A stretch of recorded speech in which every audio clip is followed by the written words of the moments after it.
Magandang araw sa inyong lahat, mga giliw naming tagapakinig.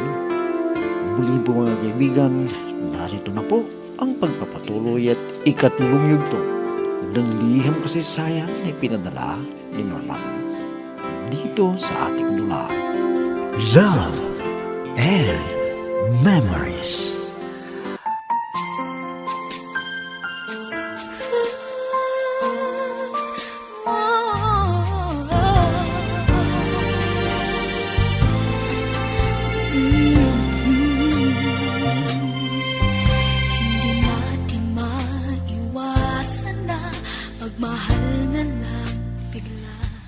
Hindi ko masabi ang aking nararamdaman kay Maria kung kaharap ko siya.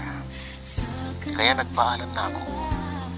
Pero nang makadaan ako sa may tindahan ni Aling Miling, ay nakita ko ang itay niya at nakipagkwentuhan sa akin habang umiinom kami ng serbesa. At mahalata po na gusto ako ng itay ni Maria para sa kanya. Kaya masaya ako na umuwi sa amin. Isang araw ay dumalaw ako sa bahay nila. Pero wala doon si Maria. At kasama raw nila si Romel na namasyal sa bayan.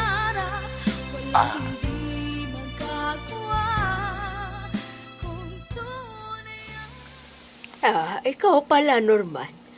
Pasensya ka na. Wala dito sa bahay si Marian eh.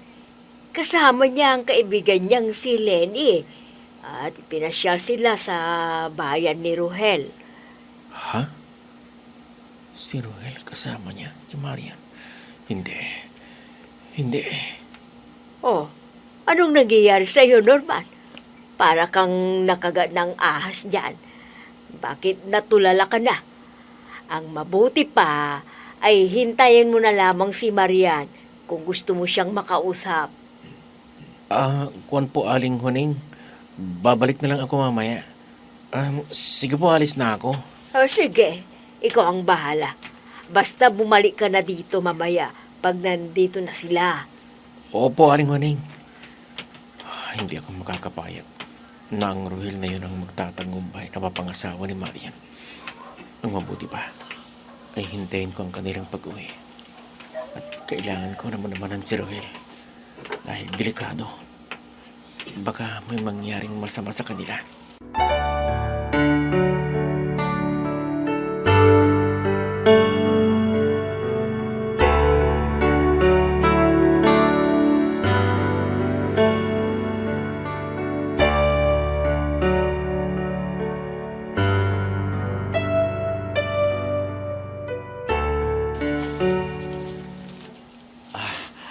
Ali kayo, Marian.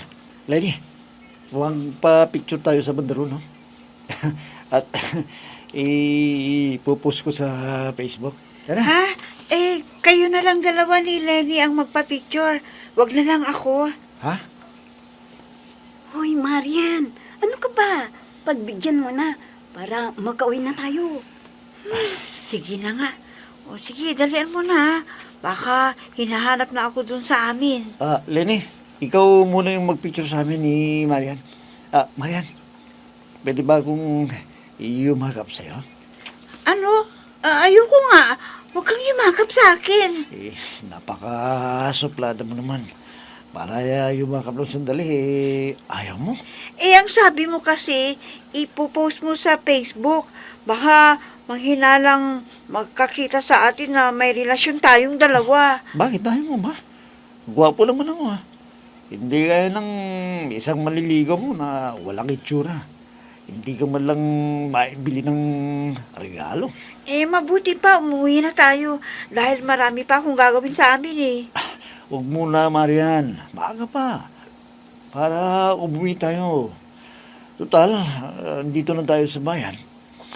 Kaya sulitin natin. Mamaya ng pag-uwi natin, pagdilim ng paligid. Saka uwi tayo. Ikaw na lang ang maiwan dito kung yan ang gusto mo. Pero mauuna na kami ni Lenny. Halika na, Lenny. Uwi na tayo. Pambira ka naman, Marian. Naman tayo naman siya. Pero nagmamadali ka namang umuwi. Sige na nga. Umuwi na nga tayo. Minsan ng isang simpleng ngiti ay mayroon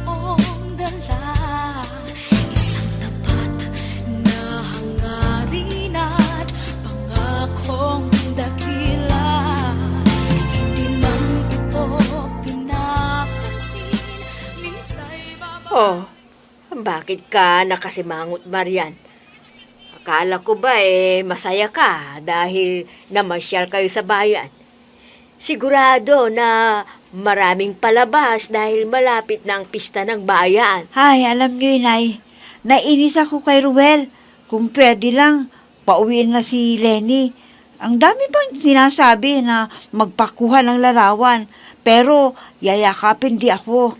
Ano? Bakit? May relasyon na ba kayo para gawin niya yun sa'yo? Wala, Inay. At saka, hindi ko naman siya gusto eh. Pinilit lamang niya ako na sumama. Buti na lang kanyo at kasama ko si Lenny. Kung hindi, baka sinamantala niya ang pagkakataon. Ganun ba? Ay nako, sa susunod ay huwag mo nang pagbigyan.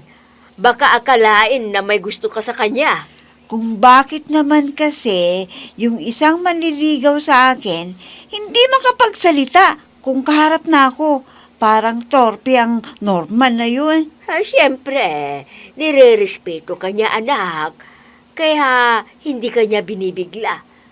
Siguro, kumukuha ng magandang pagkakataon para masabi niya sa iyo ang kanyang saloobin. Ewan ko ba sa taong yun, Inay? Kung hindi pa siya kikilos, nako, baka maunahan pa siya ni Ruel dahil pursigido siya ng paliligaw. Basta maghintay ka lang, anak. Kung hindi naman kung gusto mo siya na pakitaan ng motibo. Inay! I'll be with you for the rest of my life. From the bottom of my heart, I will. I'll always be with you.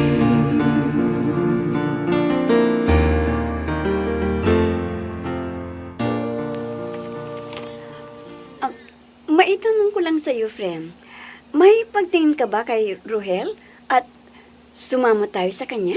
Wala nga eh. Nainis ako sa taong yun. Alam mo ba yun? Piling niya gwapo. Akala mo kung sinong gwapo. Yun ang ipinagmamalaki niya.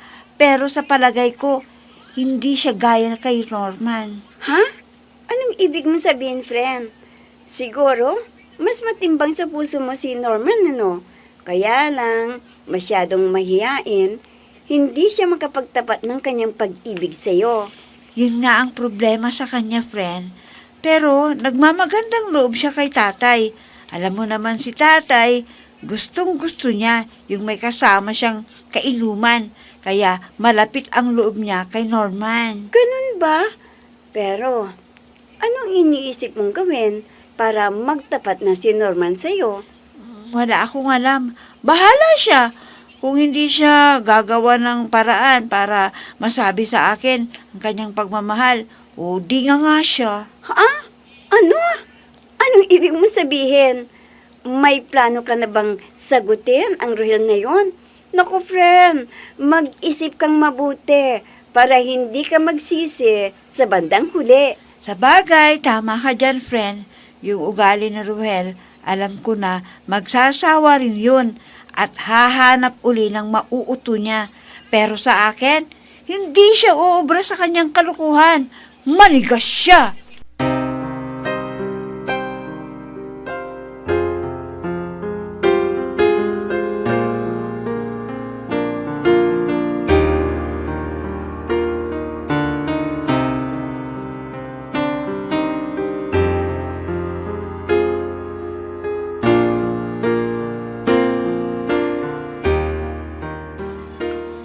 Aba, saan ka ba pupunta? Ha, Kaloy? At isinuot mo na yung sombrero. Huwag mong sabihin na lalabas ka pa. Gabi na. Hindi naman ako magtatagal, Waling. May kausap lang akong tao doon sa tindahan ni Biding. Baka naghihinda na yun sa akin daw. Ay nako, Kaloy. Alam ko na kung anong gagawin mo doon. Sigurado na makikipag-inuman ka na naman at ipapalista mo na naman kay Mideng. Ay nako, mahaba na ang listahan mo doon. Hindi naman, Waling. Dahil hati naman kami sa gastos ng kainuman ko. Pero madalas siya yung nagpapainom sa akin. Abay, mabait pala ang taong yun. Basta napainom ka, mabait na sa'yo. Pero baka inuuto-uto ka lang, pero may kapalit naman. Ben, di bale, gusto ko rin siyang maging manugang alam mo ba na masipag at may respeto sa ating magulang ni Marian niya. Hindi siya marama. Parang alam ko na kung sinong tinutukoy mo, Kaloy. Pero huwag ka namang abuso. Baka sinusubukan ka lang. Ay, gustong-gusto mo naman ang nagpapalibre. Nako, hindi, Mineng. Kilala mo naman ako. Hindi ako mapagsamantalang tao. Kundi nakikisama lang ako sa mababait na tao.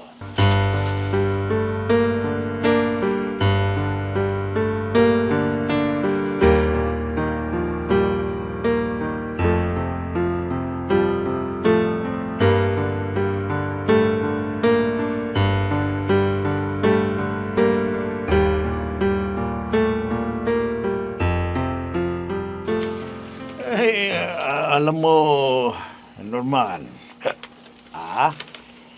ikaw ang gusto kong maging manugang para sa anak ko. Sige. Ikaw naman ang tumagay. Ganun po ba, Mang Kaloy? Salamat sa inyo Ah. dahil kurasonada po si Maria. Ano? Nasabi mo na ba sa ang yung nararamdaman? Para alam na niya. Kung po, Mang Kaloy, Hmm. hindi pa nga po dahil nahihiya po ako sa kanya. Nako, hanggang ngayon pa pala, hindi ka pa nagtatapat sa anak ko. Aba, hina mo naman pala, Yun po ang totoo, Mang Kaloy. Ay, nako. Pagkaharap ko na si Marian kasi parang umuurong ang dila ko. Ay, nako, sabihin mo na, Norman. Para malaman naman niya. At makapag-isip siya. Nako, mahihain ka pala. Hayaan ninyo, Mang Kaloy. Hmm. Sa susunod na pagdalaw ko kay Marian, Nako. talagang sasabihin ko na sa kanya ang aking nadarama. Ay, kailangan yun. Baka maunahan ka pa ni Roel. Wala. Hindi ikaw ang mapapangasawa ni Marian kung ganyan ka, mahihain ka. Nako. Hindi po, Mang Kaloy. Hindi ako papayag na mangyari yan. Sa susunod na pagdalaw ko ipapangako ko sa inyo. Talagang ipagtatapat ko na kay Marian ang aking damdamin. Kaya gawin mo na agad yung sinabi mo, ha? Tinga. Naubos na pala yung serbisang iniinom natin. Isa pang round. Miday! Bigyan mo pa kami ng tig-isang serbisa ng mamanugagin ko. At saka pulutan.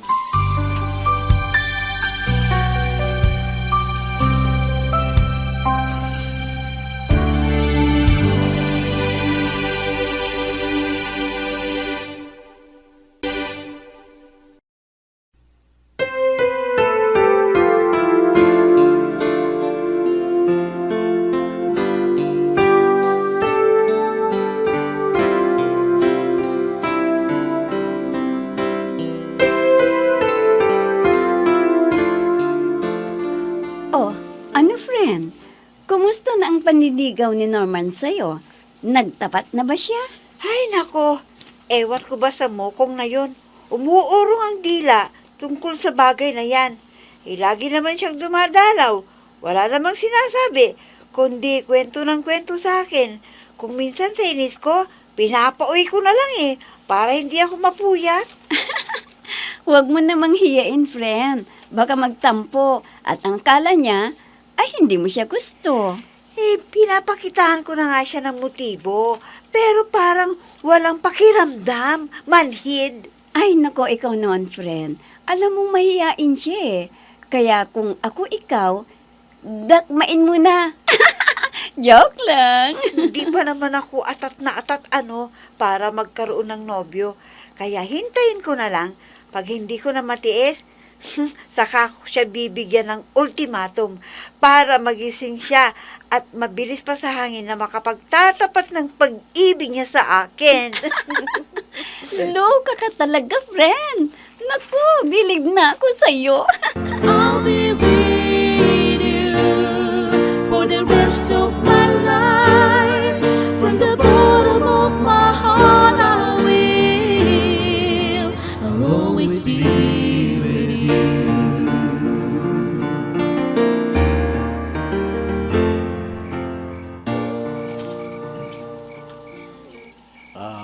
Marian, naririto na naman ako para malaman mo yung kasagutan.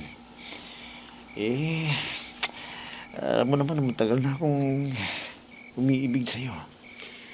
Ruhel, kung nagmamadali ka, pwede ka nang humanap ng iba dahil hindi ko patiyak ang damdamin ko kung may nararamdaman ako sa'yo o wala. Imposible naman yun. Ano bang hinahanap mo? Nakatae ng isang lalaki. O mapapangasawa mo. Ang gusto ko sa isang lalaki ay yung matyaga at hindi ako kinukulit na sagutin ang isang bagay na hindi ko patiyak. Pasensya ka na. Gusto ko lang naman kayo makasigurado na walang ibang magiging nobyo mo kundi ako lang. Ano?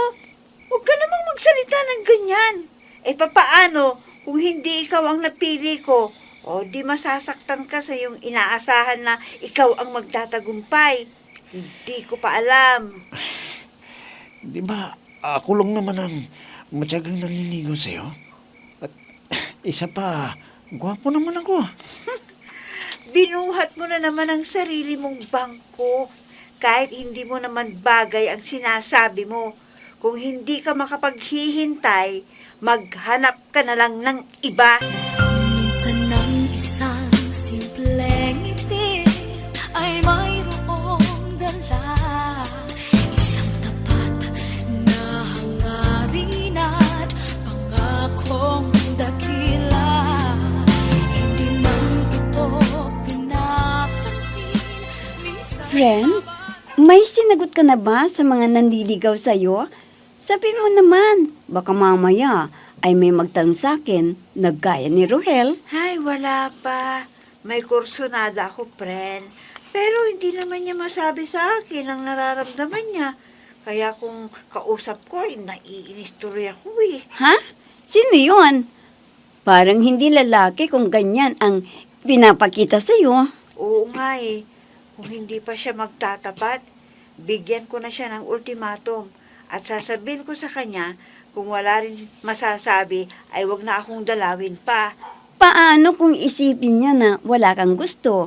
Di titigil na yon sa pagdalaw sa'yo? Di mas mabuti na yung tumigil siya kaysa isturbin ako na wala naman akong pakinabang. Ikaw, friend, ha? Nagmamadali ka na magkaroon ng nobyo? Di ba? Lagi niyang kainuman ang itay mo. Di sabihin mo na pagsabihin niya si Norman para magtapat na siya sa iyo. Naku, friend, mahirap naman yung sinasabi mo. Baka sabihin niya na inuutusan ko pa si Itay para sabihin lang niya sa akin ang kanyang damdamin. Kaya magtitiis muna ako ng konting panahon.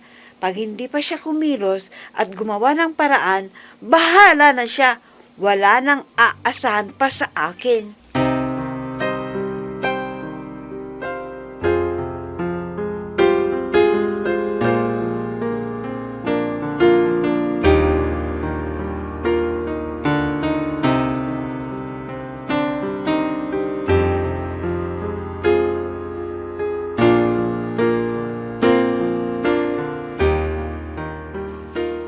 Buti na lang na dito ako dumaan sa likod ng bahay nila Marian para hindi ako makita ng ibang tao. Bigay ko sa kanyang bulaklak na to. Kaya ako sasabihin ng pag-ibig na inaari ko sa kanya. Ha? Teka, Mahal na mahal kita. may bisita siya. Sino kaya yan? Magpakasal na tayo kaagad. Ano? Gusto mo? Si Ruel.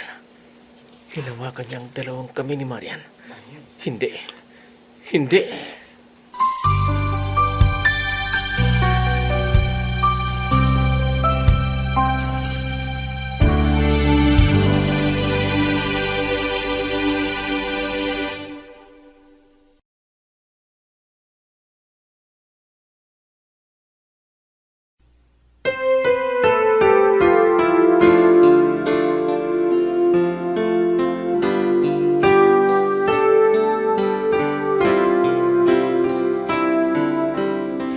Ano ang gagawin ni Norman sa kanyang nakita? Mga kaibigan, huwag ninyong kaligtaang subaybayan ang pagpapatuloy at ikaapat na yugto ng liham kasaysayan na ipinadala ni Norman dito sa ating dulang.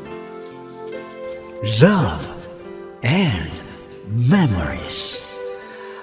Mga nagbibigay buhay sa ating dula ay sina Mayra Abrihal Narnola, Susan Malikdem, Robert de Guzman, Yehuda Ismael, Eva Alcoriza, Jun Cabato, Ami Diaz, at si Oscar Ora.